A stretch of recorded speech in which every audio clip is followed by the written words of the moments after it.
Good evening and welcome to my speech. Tonight I'm going to talk to you about Umbanya cichlids. Have you ever been to the Shedd Aquarium and looked at the bright colorful tropical fish there with their vibrant yellows, their brilliant blues, and their oranges and thought, I want those fish in my house? Then did you think, gosh, saltwater fish are very expensive and the tanks are difficult to maintain, so you kind of decided not to have that. Well, tonight I'm here to tell you that you can have colorful fish in your home aquarium in a freshwater environment. These fish are called the Umbanya cichlids and they come from Africa. These fish were first discovered in Lake Mwale, which is one of the Great Rift Lakes in southwestern Africa. In the local languages, Umbanya means rockfish or rock dweller, and indeed these fish are found in shoals among the rocky sandy shallows of Lake Mwale.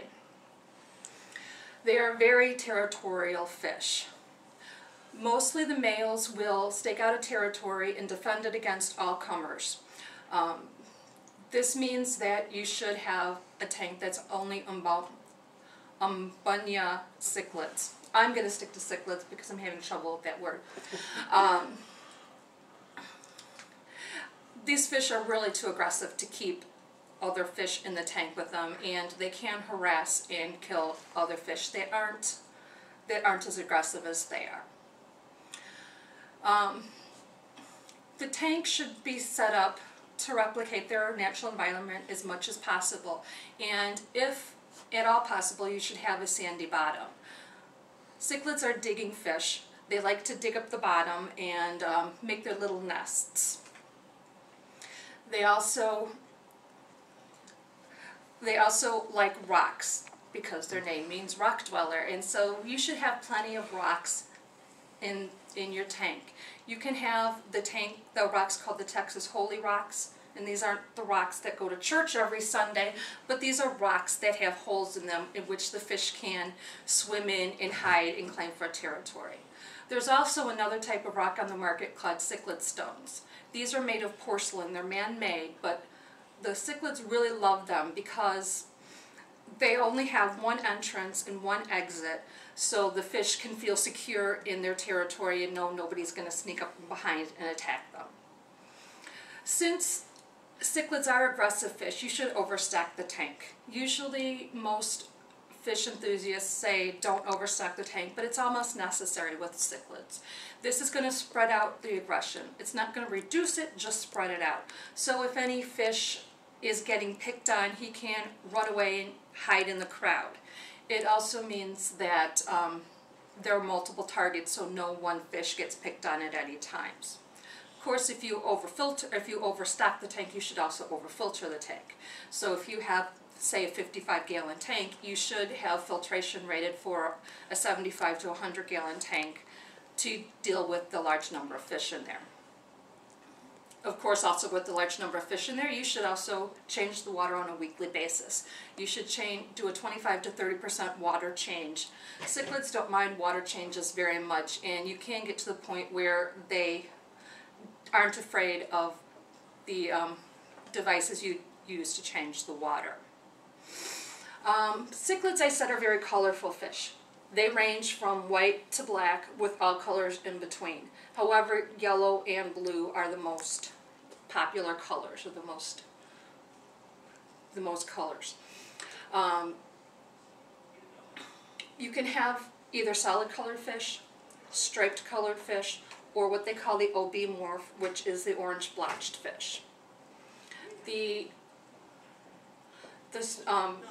males are the more colorful of the fish, like in most animal kingdoms. And the females tend to be drabber.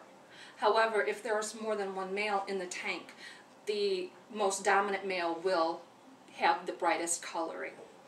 If there's no males in the tank, if it's an all-female tank, then the dominant female will have the brightest coloring. Now that we've talked about the color and the kind of tank, let's talk about some of the behaviors of cichlids. Like I said before, cichlids are diggers. You don't want to have plants in the tank because they will dig up the plants. They like to pick up the sand in their mouths and spit it somewhere else so they can rearrange their tanks the way they want them to be and dig out little nests for themselves. In these nests, usually the male will guard it as a territory and try to lure the female in so they can breed. Cichlids are mouth brooders.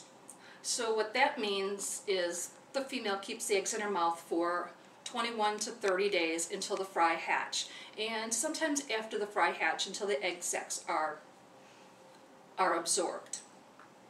So the way the mating goes is the male and female will circle each other. The female will drop an egg and immediately pick it up in her mouth. The male, to fertilize the egg, kind of lies down on his side and shows his anal fin. Anal fins of the male cichlids have what they call egg spots, which are little yellow spots on the anal fin.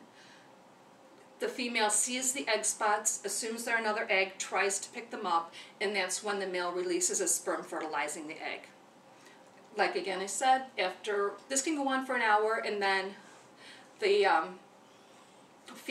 female keeps the eggs in her mouth.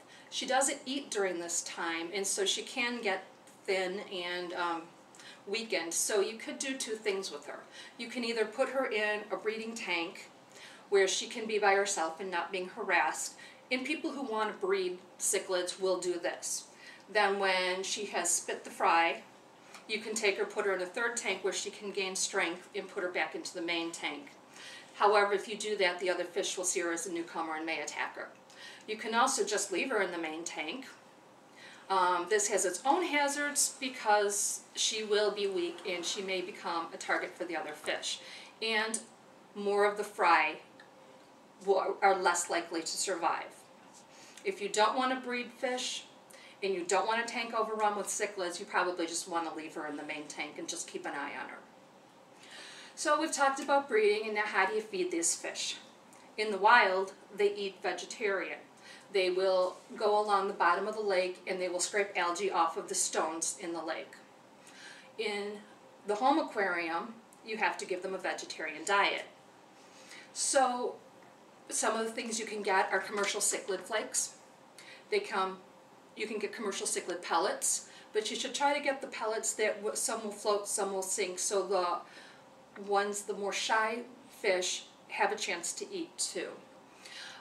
You can also feed them peas, lettuce, zucchini, cucumbers. You just cut them up into very small bits with like the cucumbers and zucchini and blanch them a little bit so they sink, and put them in the tank, and the cichlids will nibble at them. One thing you never ever want to do is give them any kind of meat-based products. This can cause Moali bloat, which is a fatal condition for these fish.